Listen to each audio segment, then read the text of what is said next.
É uma alegria muito grande estar aqui de novo com vocês. É o terceiro ano que eu participo do Encontro da Nova Consciência. E é um prazer e uma emoção renovada, que não é a mesma coisa e, ao mesmo tempo, é algo que não se repete, porque eu sinto esse encontro quase como uma pessoa, quase como um ser que está crescendo, que passou pela infância, que passou pela adolescência e, de repente, no seu 14º ano, está entrando realmente na idade adulta.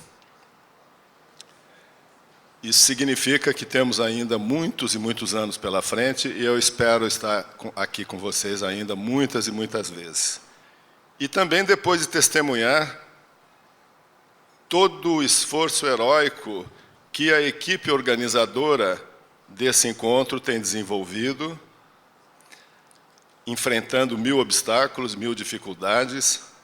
Fiquei sabendo que esse encontro aqui teve apenas 30 dias de preparação, só aconteceu depois da posse da nova prefeitura, do novo prefeito.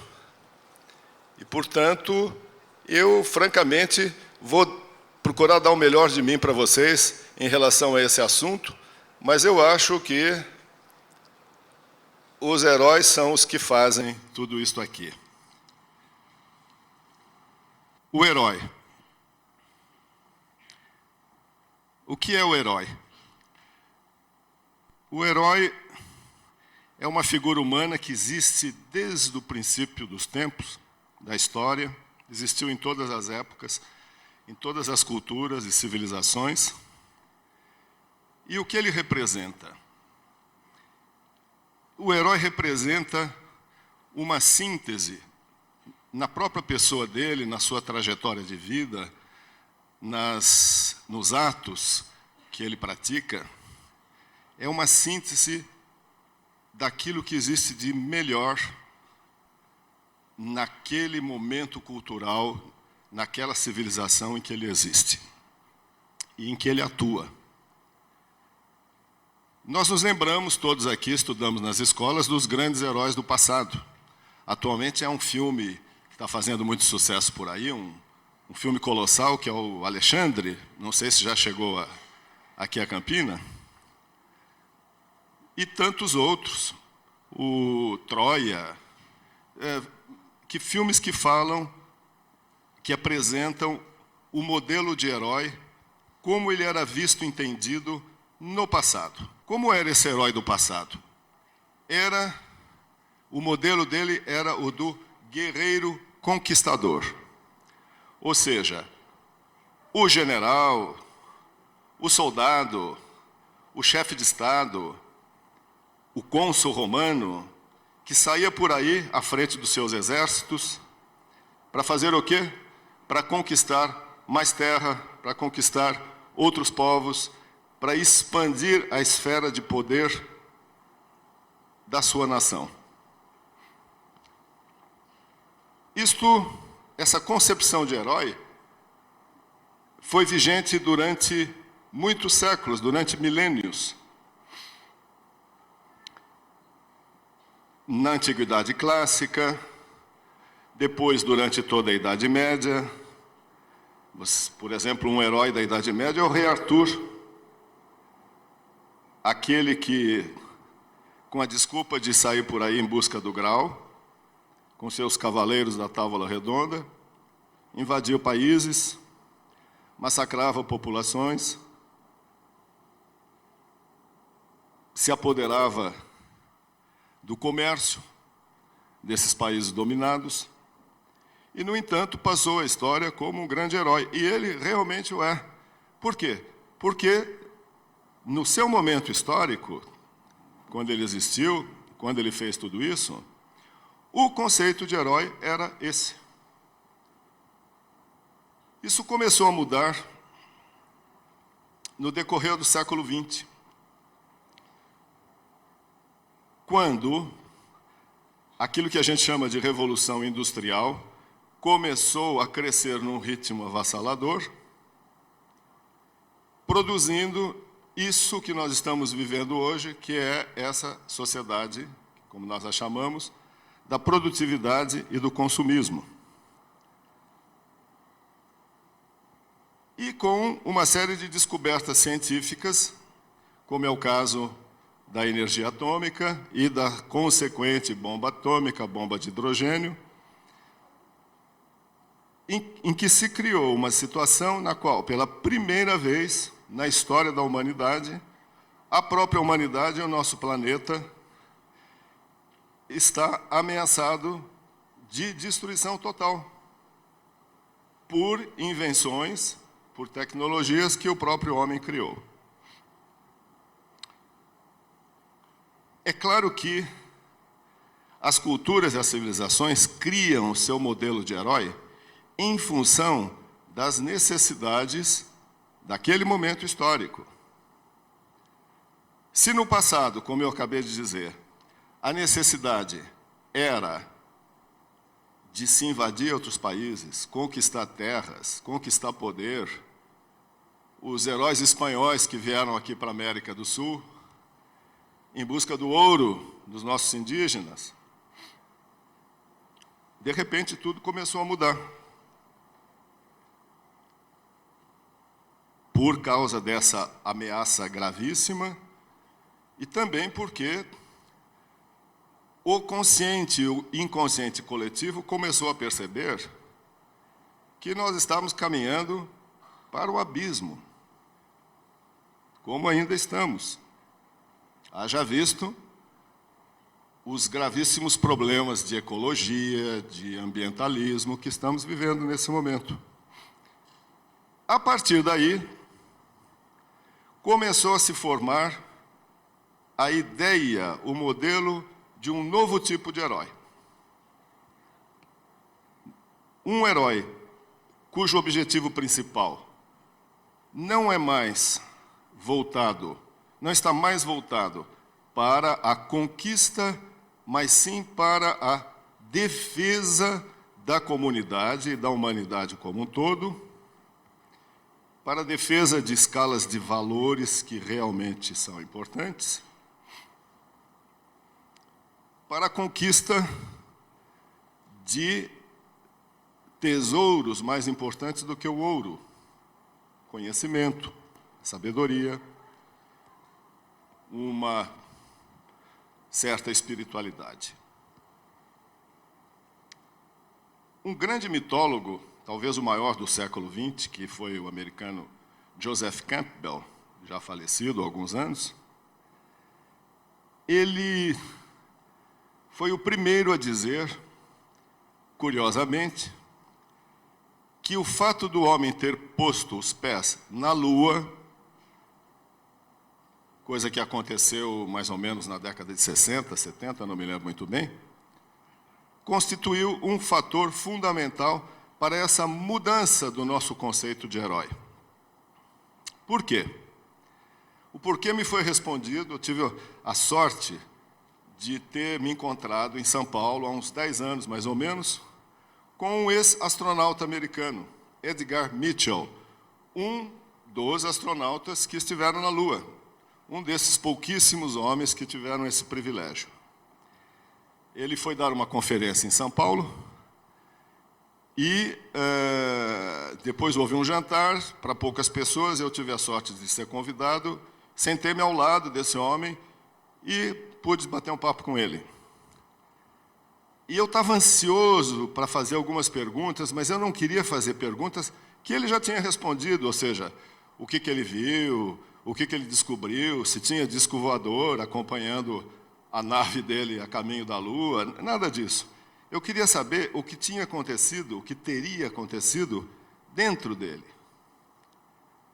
Se essa experiência única de atravessar o espaço, pôr os pés na Lua e conseguir voltar para a Terra, se isso tinha transformado, se a consciência dele teria se aberto para alguma outra coisa. E eu me lembro que ele estava comendo, ele parou de comer, me olhou e disse assim: Meu amigo, quando subi naquela nave, naquele foguete, eu estava imbuído do desejo de conquistar um outro planeta, a Lua. Ou seja, ele ainda estava na posição do herói antigo. E tudo que eu queria para a glória do meu país, porque a minha cabeça tinha sido educada, tinha sido condicionada para isso. Por isso é que, graças a esses condicionamentos, é que nós aceitávamos arriscar a própria vida, porque as chances de eles morrerem numa viagem dessas era muito alta. A porcentagem era altíssima. E foi assim que, tomado por esse entusiasmo, que eu subi naquela nave e a nave partiu. Depois, a mudança na minha cabeça começou com um sentimento de solidão muito grande, quando eu me vi dentro daquela casquinha de nós, atravessando o espaço e olhando a Terra lá de longe. E quando eu vi a Terra lá de longe, na forma de uma bola azulada, onde a gente podia perceber os continentes, continente americano, Europa, África, eu levei um choque. E se eu for dizer qual foi a causa desse choque, você vai começar a dar risada. É que eu não vi fronteira nenhuma, eu não vi muralhas, não vi nenhum desenho separando os países. E aí, uma ideia muito clara apareceu na minha cabeça, e era a ideia de que, afinal, a Terra é toda uma. Ela não é fragmentada, ela não está partida em pedaços. E, além de ela ser toda uma, ela era a minha casa. Eu estava vendo a minha casa de longe. E tudo que eu queria era acabar logo com a minha missão e poder voltar para essa minha casa. E proteger essa minha casa. Porque quando você olha para aquele espaço infinito, que você vê milhões de estrelas brilhando, que você sabe que numa boa parte dessas estrelas tem outros tantos sistemas planetários rodando e que talvez tenha até vida, tem até algumas civilizações por aí afora. Digo, a única coisa que eu tenho é aquela bolinha azul. Então, o que eu tenho que fazer a partir de agora é me dedicar a essa casa que é minha e que é de todos que são da minha espécie e de tudo aquilo que vive. E ele levou isso muito a sério, porque já naquela época que eu conheci, em São Paulo, ele, depois de abandonar a carreira dele de astronauta, ele fundou nos Estados Unidos um instituto chamado Instituto de Pesquisas Noéticas, na Califórnia, que é inteiramente, hoje talvez é um dos organismos mais importantes, mais de ponta no mundo, para o estudo das soluções mais viáveis, mais importantes, que possam resolver todo esse descalabro que a nossa cultura da produtividade desenfreada e do consumismo desenfreado desencadeou. Então, Mitchell foi para a Lua como imbuído desse desejo de ser um herói à la antiga, como os Alexandres, os Ulisses, os generais romanos, e voltou mudado.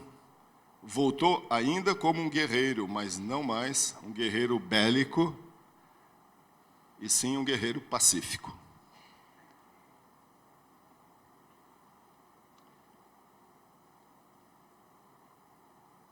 A partir daí foi que eu me interessei por esse tema e comecei a estudar um pouquinho o que o herói, o que é a figura, o que é a personalidade de um herói e qual é a essência que anima o herói lá dentro. E descobri, nas minhas leituras, não são descobertas minhas, da minha cabeça, mas de outros autores, e eu fui absorvendo, que a figura do herói contém uma série de pontos em comum, os diferentes heróis. Tanto os do modelo antigo, quanto os do modelo atual. No modelo atual, nós podemos citar, inclusive, todos esses heróis, super-heróis, inclusive, do cinema, Indiana Jones, o Matrix, o Superman, Batman, o Homem-Aranha, a Mulher-Gato. Nós vamos ver daqui a pouquinho por quê.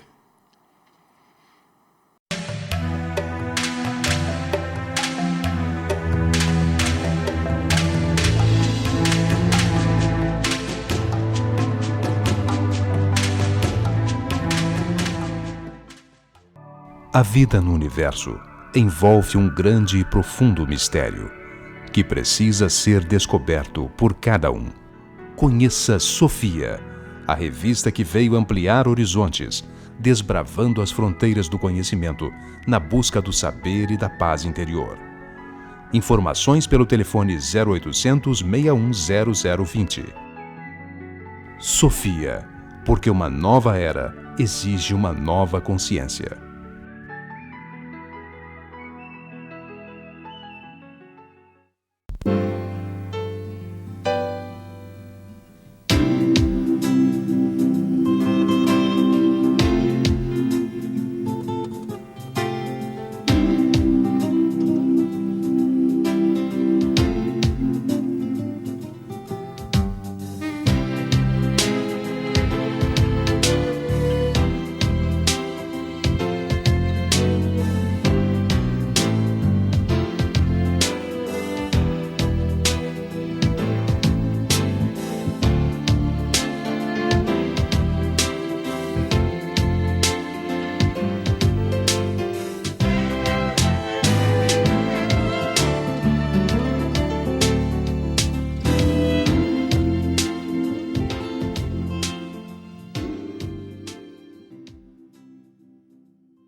O primeiro ponto em comum é que todo herói surge como uma pessoa absolutamente comum. Ele não tem nada de excepcional. Ele é igualzinho a você, a mim. Ele tem fraquezas, ele tem desequilíbrios emocionais, às vezes o pensamento dele fica enevoado. Enfim, é uma pessoa normal, como qualquer outra. Acontece que no herói, não se sabe por quê, num determinado momento, esse estado de normalidade, que nós poderíamos chamar um estado de inocência original, como se ele vivesse um pouco numa espécie de jardim do Éden, sociocultural, condicionado pela escola, pela família, pelo ambiente em que ele vive, acontece na vida dele alguma coisa que provoca nele uma queda repentina, um desastre ou físico, ou emocional, ou mental, ou financeiro, ou uma guerra que se desencadeia no país dele, e ele cai verticalmente. Daqui ele desce, e ele vai parar no fundo do poço. E é lá no fundo do poço, no reino de Exu, como diriam nossos estudiosos de cultura afro-brasileira, que ele tem que enfrentar a si próprio, à sua solidão, ao seu desespero, e começar o caminho lento da escalada. Essa, portanto, é uma característica comum. Eu acabei de citar alguns heróis, super-heróis aqui, que todos vocês devem conhecer. Há um deles que é o meu preferido, não sei qual é o de vocês, mas o meu preferido é o Indiana Jones. Vamos pensar um pouquinho no final de alguns dos filmes dele, porque são finais muito representativos de tudo isso que eu estou dizendo. O primeiro filme dele, aquele que ele vai buscar um amuleto nas ruínas incas ou astecas, uma coisa assim. Estão lembrados? Que vem uma bola rolando dentro de um túnel, ele é esmagado, etc. O que acontece? Indiana Jones é uma pessoa normalíssima. É um professor universitário, professor de arqueologia, de antropologia. De repente, acontece que ele fica sabendo da existência em tal lugar de uma coisa preciosíssima que existe só aquela e que tem um valor incomensurável. E ele vai atrás. Agora, ele vai atrás sozinho, vocês perceberam? Ele não vai com um exército. Ele não vai com um bando de servidores para carregar as malas, de cavalos para levar as ferramentas. Ele vai com o seu chapéu e o seu chicote. Símbolos interessantes, né? Cabeça coberta, protegida, e o chicote, que representa o vento, né? Representa o movimento contínuo. O chicote, quando você estala, ele tem o barulho do vento quando passa nas árvores.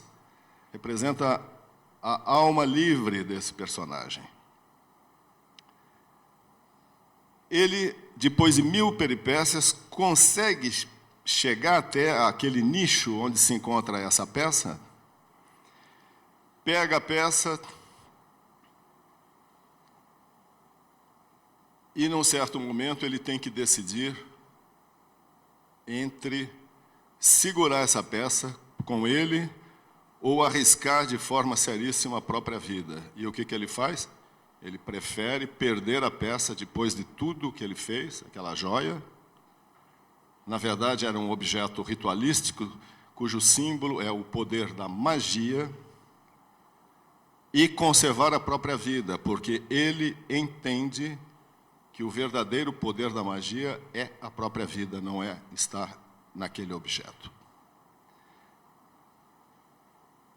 Um segundo filme dele que eu me lembro é aquele que se passa na Índia. E o que ele vai fazer? Ele vai em busca de umas pedras que são símbolos fálicos, são os lingams do deus Shiva. O deus Shiva, entre seus vários significados, deus indiano, hindu, é o deus da destruição e da reconstrução. É um deus criativo. É um Deus da morte e da ressurreição. Ele consegue, vocês se lembram, quem viu o filme, guardar para si um desses lingams de Shiva. Mas o que ele faz? Ele não leva esse objeto para os Estados Unidos, para a universidade onde ele leciona. Ele vai à aldeia a qual esse símbolo pertencia e devolve para a comunidade esse símbolo. E quando a mocinha, porque nessa altura ele já está de caso lá com uma moça que ele conheceu no filme, claro, porque senão a história dele não teria tanta graça, a mocinha pergunta para ele: mas você, se levar isso para o Ocidente, para os Estados Unidos, e vender, você vai ficar rico, isso vale uma fortuna. Ele disse assim: para quê?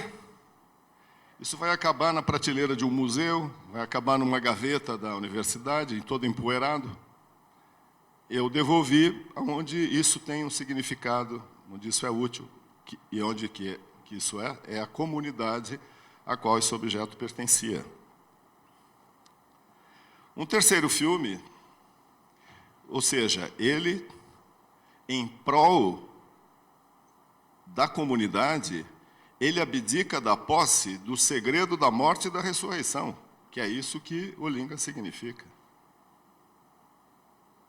Vocês percebem as características desse modelo de herói novo que está emergindo, que está aparecendo? Num outro filme dele também, ele vai para o Oriente Médio em busca da Arca da Aliança.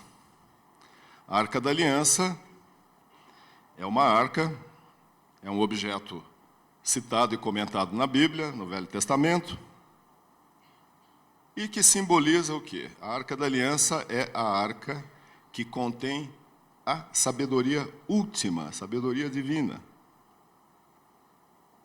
E o que acontece? Quando ele chega, que ele está prestes a se apoderar dessa arca, ele finalmente a encontra. Quando essa arca se abre, todo o conteúdo dela se transforma em poeira, em fumaça, e vai para o ar, e o vento novamente dispersa isso para todo lado. Qual é o significado, então, dessa imagem simbólica?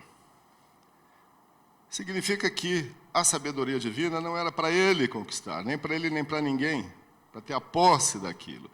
É simplesmente, como toda a sabedoria, para ser dissolvida no ar e levada pelo vento para todos os cantos, porque é patrimônio comum de toda a humanidade.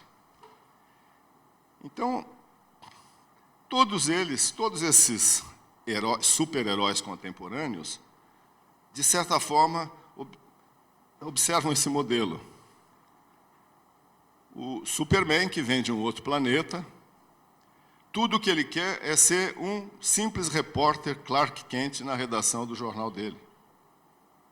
No entanto, a última coisa que ele quer ser é gritar o Shazam e se transformar em super-homem. Mas ele faz isso constantemente. Por quê? Para resolver problemas da comunidade. Problemas da sociedade onde ele mora e na qual ele está inserido.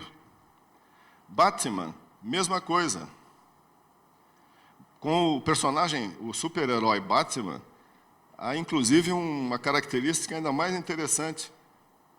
Ele faz isso por decisão própria, por uma decisão espiritual dele. Ele se aperfeiçoa e se desenvolve e também vai defender a comunidade, trabalhar em prol da comunidade. A mulher gato é assim, defende as mulheres, foi atacada, foi violentada, foi assassinada por um bandido, consegue voltar e descobre que tem características felinas, que o corpo dela é capaz de desenvolver uma musculatura e uma energia felina, por isso que é a mulher gato, e ela não usa isso em proveito próprio, para enriquecer ou para o seu prazer pessoal, não, ela vai trabalhar, sobretudo em prol das mulheres. Ela representa uma crítica aos aspectos ainda patriarcais exacerbados da nossa sociedade, da nossa cultura. E assim, todos eles apresentam essas mesmas características. Eu anotei aqui 4 qualidades inerentes ao guerreiro pacífico. E eu acho que todos nós teríamos que prestar atenção nessas 4 qualidades, a começar pelos nossos políticos. A primeira delas é, como eu estava dizendo, um senso profundo de comunidade, coisa que os heróis do passado não tinham. Eu vou ler para você a frase que eu anotei. Então, o guerreiro pacífico se sente unido por empatia aos outros é capaz de conciliar o seu agudo senso de individualidade, porque ele sabe que ele é um ser diferenciado. Portanto, ele tem uma individualidade exacerbada, mas ele consegue conciliar essa individualidade exacerbada com as necessidades da sua comunidade. Em vez de ser uma criatura errante, os heróis do passado eram sempre errantes, no sentido de que não param nunca, vivem no movimento perpétuo, viajando, conquistando, tipo Ulisses, tipo o próprio Alexandre.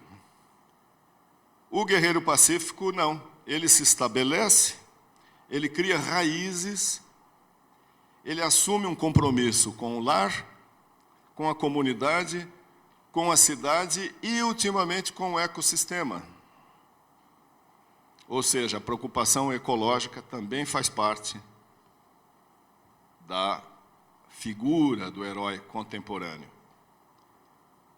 Segunda qualidade inerente ao guerreiro pacífico: a compaixão.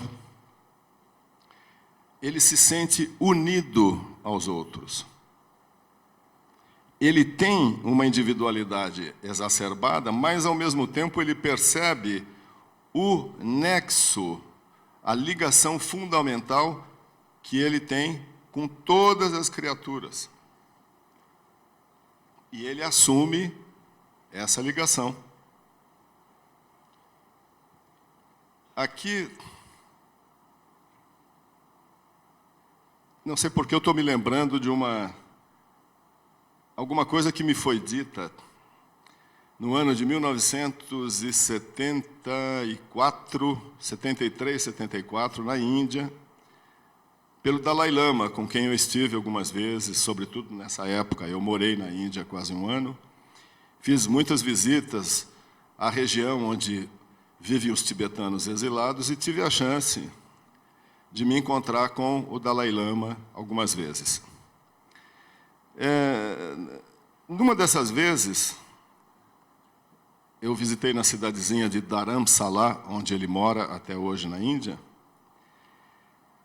Eu estava lá e ele tinha de partir para a primeira viagem que ele fez à Europa. Ele nunca tinha saído do Tibete e da Índia, 3 dias depois do nosso encontro. Então, eu perguntei para ele, falei assim: Santidade, o senhor daqui 3 dias está indo à Europa pela primeira vez. Essa sua viagem está ligada a algum desejo de implantar ou de difundir o budismo tibetano no mundo ocidental? Você sabe o que ele me disse? Ele fez uma cara de surpresa, olhou para mim assim, como se eu tivesse dito algum absurdo, e me disse: não, essa ideia nem me passou pela cabeça. Ele pensou mais um pouco e disse: aliás, eu acho que isso não seria nem muito possível e nem muito conveniente, querer implantar a minha religião, o meu sistema religioso, no mundo ocidental. Porque, da mesma forma que uma mesma comida não serve para todos os estômagos, uma mesma religião não serve para todas as mentes e todos os corações.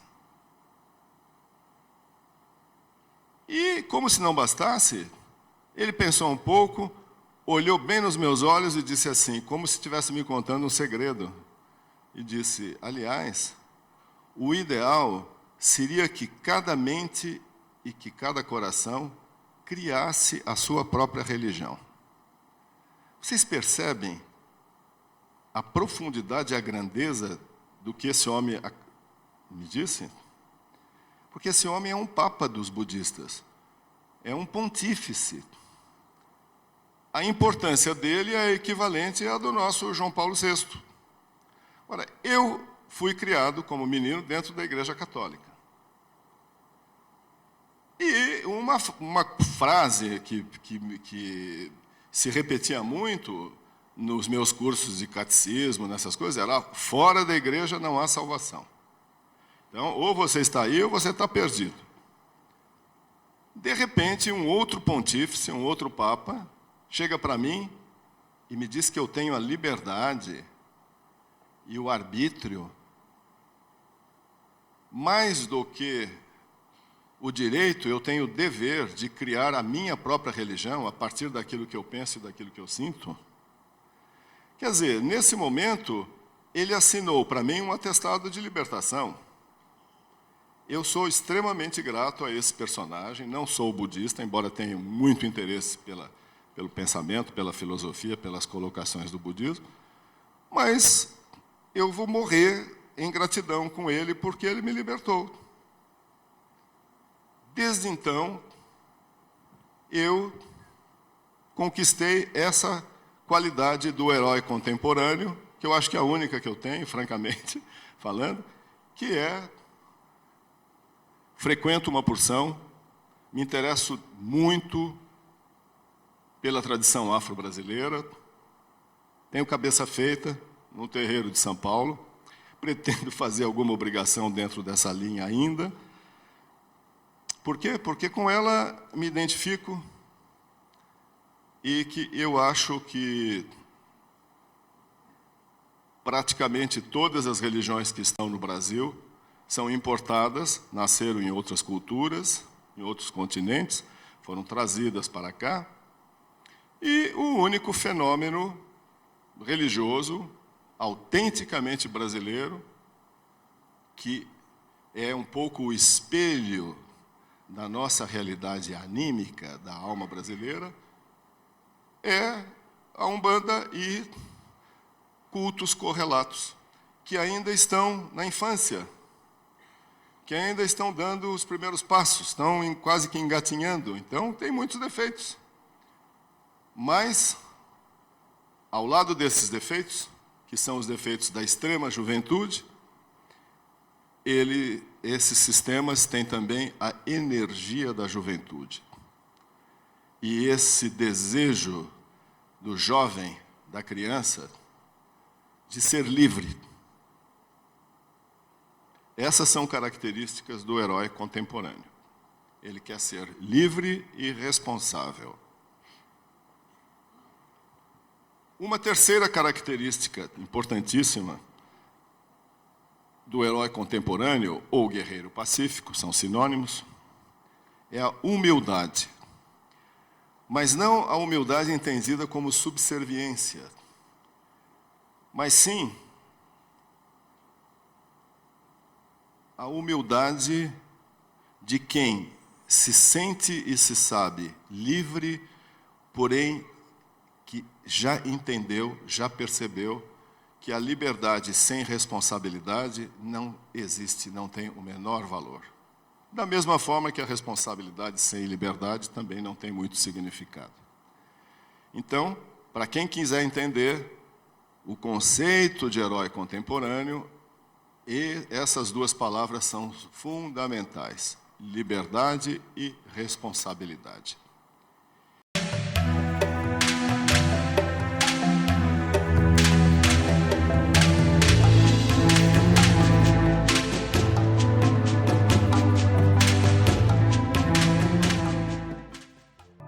A vida no universo envolve um grande e profundo mistério que precisa ser descoberto por cada um. Conheça Sofia, a revista que veio ampliar horizontes, desbravando as fronteiras do conhecimento na busca do saber e da paz interior. Informações pelo telefone 0800 6100 20.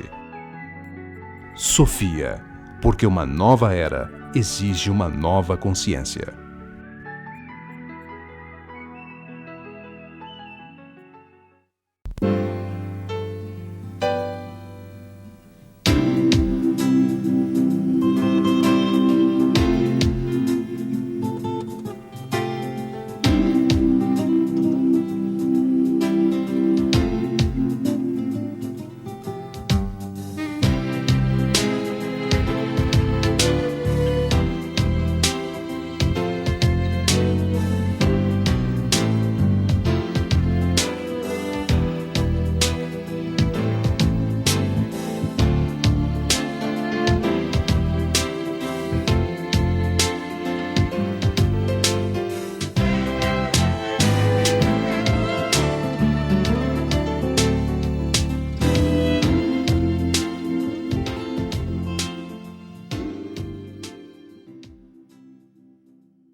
por último,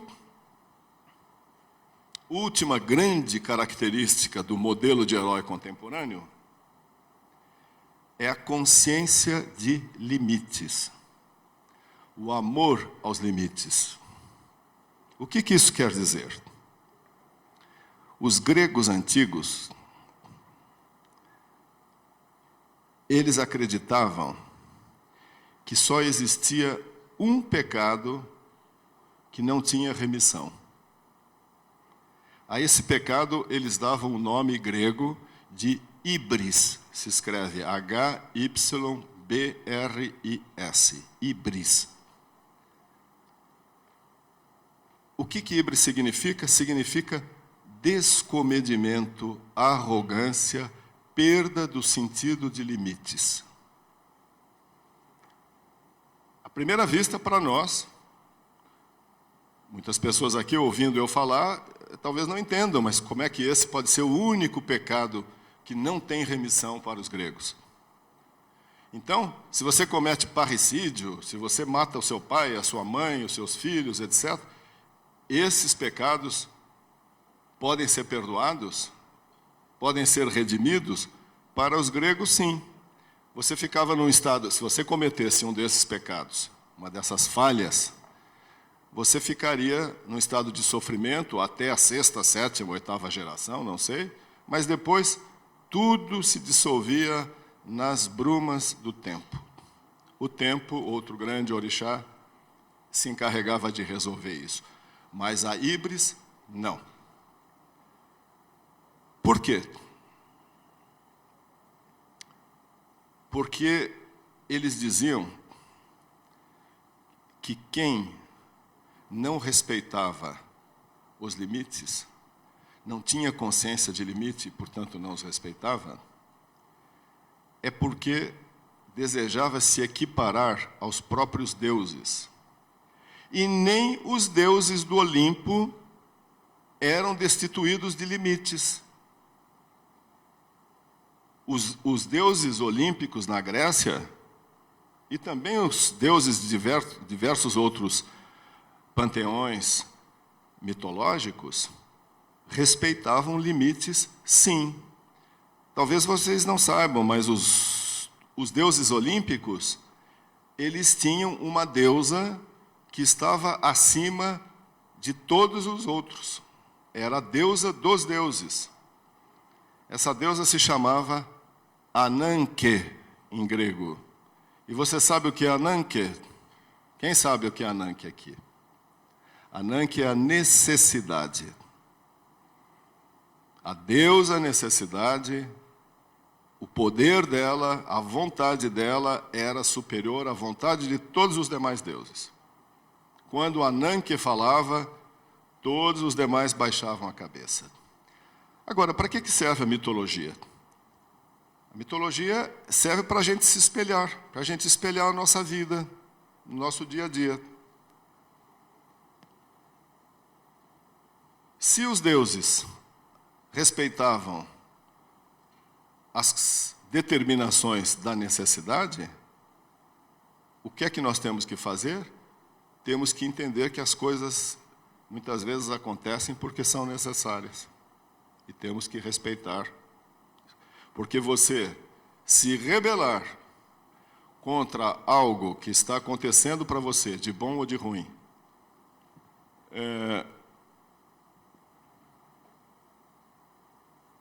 se isso é necessário para o seu aprendizado, para a sua evolução, ou como consequência de atos, de palavras, de pensamentos, de sentimentos que você criou, que você nutriu em você, você está incorrendo no pecado do descomedimento, da arrogância, da perda do sentido de limites. Trazendo isso um pouquinho mais perto do nosso cotidiano, o que tem acontecido, por exemplo, na educação das nossas crianças nas últimas décadas? Não tem havido um pouco de liberdade excessiva na educação das crianças? Eu tinha uma livraria em São Paulo, uma livraria importante, que foi vendida e depois acabou fechando. E houve um episódio um dia que eu acho que é exemplar dessa incapacidade que a nossa cultura, refletida em muitos pais, tem no tratamento com os seus filhos. Eu estava na minha sala, nessa livraria, e, de repente, uma das vendedoras me chamou e disse: Luiz, venha já para cá, porque nós não sabemos o que fazer. Eu falei: o que está vendo? Tem um menino que está demolindo, jogando todos os livros, e a mãe se recusa a tomar qualquer providência. E eu desço, era uma livraria grande, o garoto de uns 3 ou 4 anos, ele punha o bracinho por trás dos livros e jogava tudo no chão. Aquilo já estava todo desarrumado, os livros pelo chão, abertos. E aí eu cheguei para essa mãe, que estava lá, examinando o livro, lendo, como se nada tivesse acontecendo. Eu disse: minha senhora, mas é a senhora que depois vai arrumar tudo isso que o seu filho está fazendo? Eu não sou sua empregada. Eu disse: não, a senhora não é minha empregada e desse jeito a senhora não é nem minha freguesa. A senhora ou dá jeito nessa criança ou a senhora se retire daqui, porque senão eu vou pegá-la pelo braço e vou botar para fora. Ela ficou uma fera. Você sabe o que ela me disse? Ela disse assim: o senhor é um caso patológico, o senhor é um homem neurótico, um frustrado.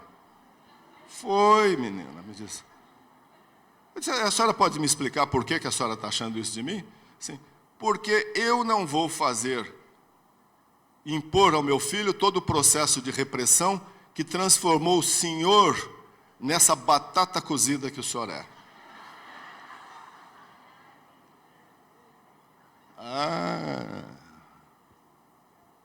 Eu disse: pois então, batata cozida, essa batata tem braços, e eu vou pegar o seu filho e vou jogar ele no meio da rua. E aí ela,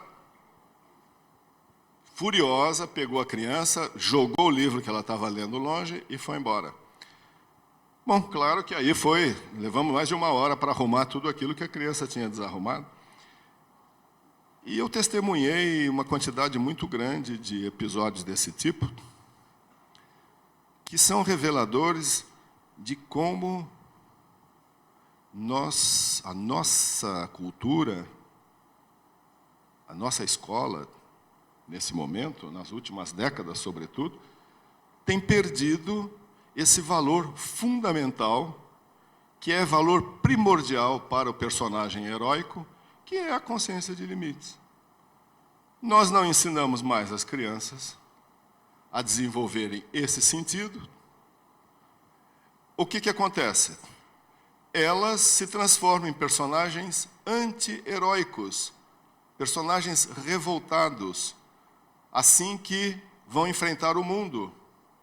Porque, para uma criança, o período em que a vida dela está limitada à casa, aos pais, aos irmãos, é muito curto, é de alguns anos. Depois ela tem que ir para a escola, logo depois ela vai para a faculdade, ela vai para o trabalho. E se ela não conseguir vencer esse sentimento de que ela tem direito a tudo, que tudo lhe pertence, que ela é credora do mundo, que essa é a educação que esses pais estão incutindo na cabeça dessa criança. Quando ela sair pelas ruas, quando ela tiver que enfrentar os seus companheiros de trabalho, ela vai poder fazer o que quer? Assim que ela começar a manifestar, pegar os livros e pôr no chão ou fazer o que bem entende, ela vai levar tapas e cacetadas, não é verdade? Por isso é que o modelo do herói contemporâneo incorporou, coisa que isso não existia antes, os heróis do passado não tinham essa preocupação, eles faziam o que bem entendiam porque eles se consideravam semideuses, às vezes até deuses. Tinham direito de vida e morte sobre os outros. Mas o contemporâneo, não, mudou. Então, a análise, o estudo da figura do herói contemporâneo é muito importante, porque os heróis, eles são espelhos construídos pelo coletivo, para que a gente os observe, entenda aquele comportamento, a lógica que os anima, e para que a gente trate de segui-los. Porque, no fundo, todos temos o potencial do herói em nós. Aliás, a maioria de nós o somos, nós brasileiros, por exemplo.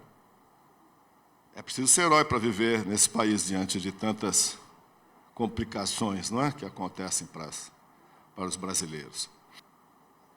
Tempo encerrado. Muito obrigado. Até a próxima, Silvia. Espero estar com vocês aqui várias vezes ainda no futuro. Tá bom.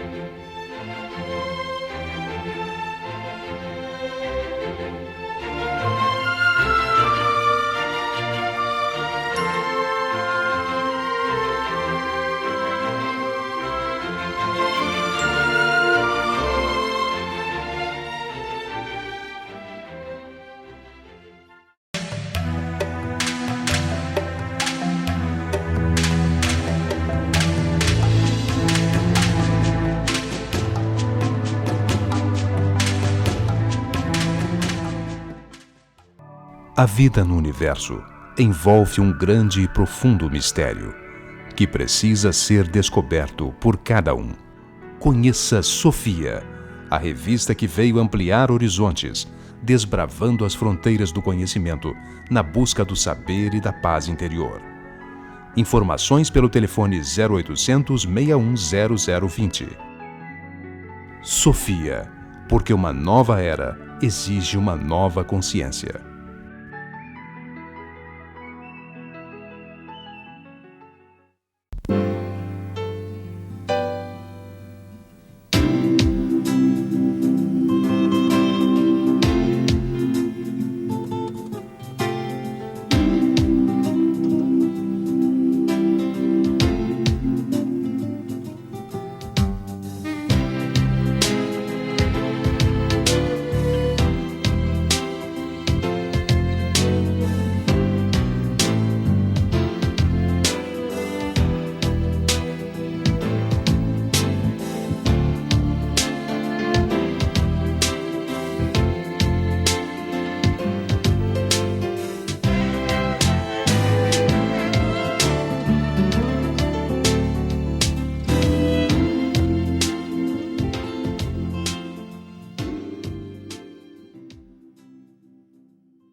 Você acredita na possibilidade de transformar o mundo?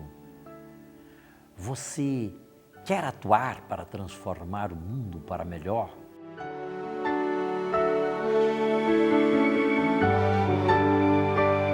A paz do mundo começa em mim.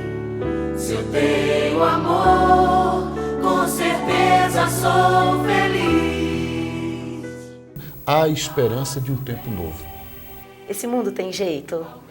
Meu irmão, tenho a grandeza dentro do meu coração. Chegou a hora da gente construir a paz. Ninguém suporta mais o desamor. Nós pacifistas que compreendemos o que é a paz, devemos agir com muito mais paixão. Paz pela paz, pela coragem de mudar. Paz pela paz, pela justiça. Paz... Porque tudo que vive merece viver e para viver tem que ser cuidado. O cuidado é a ética.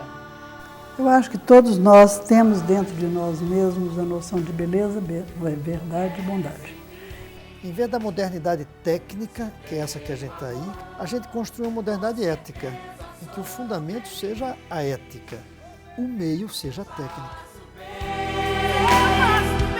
Ao meu irmão, tenho a grandeza dentro do meu coração. Chegou a hora da gente construir a paz. Ninguém suporta mais o desamor. E como é que nós podemos então fazer para a construção da paz mundial? Então precisa compaixão, precisa respeito ao próximo. Lá fora tem um mundo bonito, mas a conexão com esse mundo faz-se com os olhos fechados. É muito importante para que a gente construa um mundo melhor, que cada um de nós se sinta uma parcela responsável nesse processo, buscando a sua paz interior. A gente cria essa compreensão e harmonia dentro de si mesmo. A esperança, paz pela paz, pela coragem de mudar. Paz pela paz, pela justiça, paz pela paz. Nós que somos muitos, de repente somos um só. Vamos viver agora aqui uma grande corrente de amor, de carinho, de compaixão, que nós queremos estender para o mundo inteiro, para o universo inteiro. Pela coragem de mudar, pela esperança, paz pela paz, pela floresta, paz pela paz, pela coragem de mudar, paz pela... Partindo sempre desse pressuposto, que todos nós somos frágeis, todos nós precisamos um dos outros. Nós achamos que a Terra é a pátria universal, que todo ser humano é membro de uma só família. Paz pela paz, pro mundo novo, paz pela paz, a esperança, paz pela paz, pela coragem de mudar, paz pela paz. Muito importante de as crianças compreenderem que eles não são apenas goianos, brasileiros, sul-americanos, mas são cidadãos do mundo. Paz pela paz, pelas crianças, paz pela paz, pela floresta, paz pela paz. Todas essas questões são importantes e são perguntas sobre as quais nós devemos refletir.